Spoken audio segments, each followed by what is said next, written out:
প্রতিদিন কবর, যার কবর যেখানে, তার কবর তাকে ডাক দিয়ে বলে, ও আল্লাহর বান্দা শোনো, আনা বাইতুদ দুধ, আমি পোকামাকড়ের ঘর। আমার বাপ শুনেন, যুবক আপনারাও শুনেন, আপনারাও শুনেন, কবর কিন্তু নির্দিষ্ট কোনো বয়সে যায় না বাপ। প্রতিদিন কোলের বাচ্চাও কবরে যায়, 90 বছরের বুড়াও কবরে যায়, 16 বছরের 20 বছরের তাগড়া জওয়ানও কবরে যায়। কবরস্থানে সব ধরনের লাশ আছে। এজন্য কবর ডেকে বলে, ও আল্লাহর বান্দা, আমি পোকামাকড়ের ঘর। সেই ব্যক্তি যে একটা মশারি ছাড়া, একটা সামান্য মশার কামড় সহ্য করতে পারো না, একটা মশা কানের কাছ দিয়ে গেলে তোমার ঘুম ভাঙ্গা যায়, মশারি টাঙ্গাও, কয়েল জ্বালাও, অ্যারোসল লাগাও, এত কিছু করে তুমি মশার একটা আওয়াজ থেকে, কামড় থেকে বাঁচতে চাও। হায় আল্লাহর বান্দা, তো বছরের পর বছর, শত শত বছর কবরের মধ্যে এই পোকামাকড়ের ঘরে কেমনে থাকবা?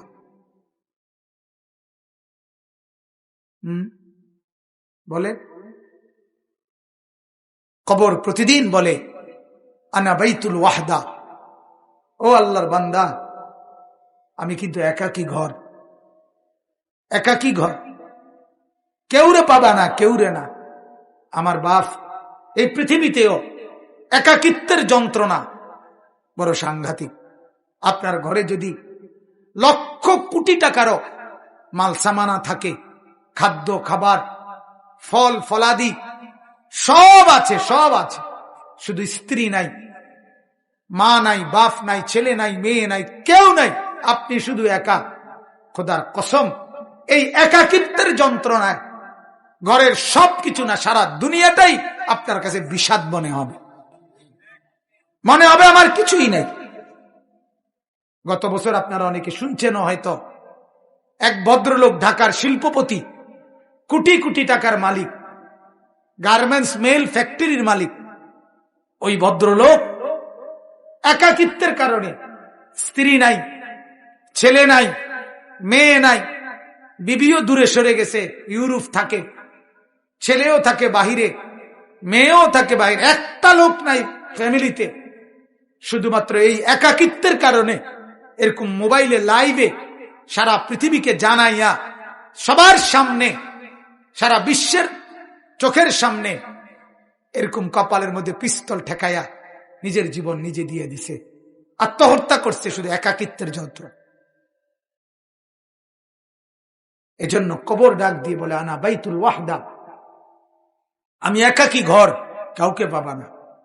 আনা বাইতুল গুরবা, কবর বলে, ও আল্লাহর বান্দা, আমি অপরিচিত ঘর, কাউকে চিনবা না, ডানে বামে কিছুই বুঝবা না, মাটি ছাড়া আর কিছুই চিনবা না, আমি অপরিচিত ঘর।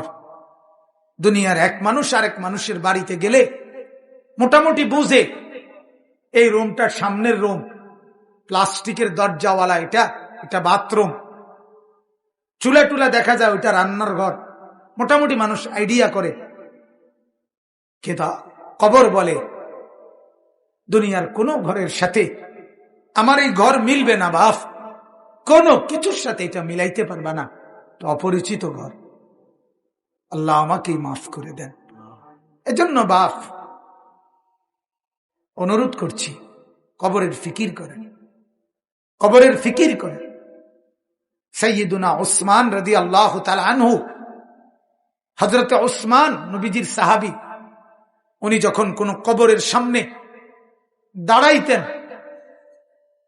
তখন তিনি এই পরিমাণ ফাবাকা, কাঁদতেন, হাত্তা ইয়াবুল্লা লিহিয়াতাহু, কাঁদতে কাঁদতে তার দাড়ি পর্যন্ত ভিজে যেত। অন্যরা জিজ্ঞাসা করতেন, ও আমিরুল মুমিনিন, কবর দেখলে আপনি এমন করেন কেন?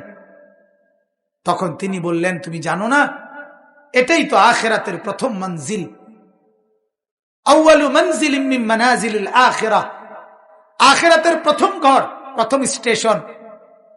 মান নাজা মিনহু, এখান থেকে যে মুক্তি পাবে সে তো বাকি সব ঘাটিতে মুক্তি পাবে, এখানে যে আটকায়া যাবে সে তো সব ঘাটিতে আটকায়া যাবে।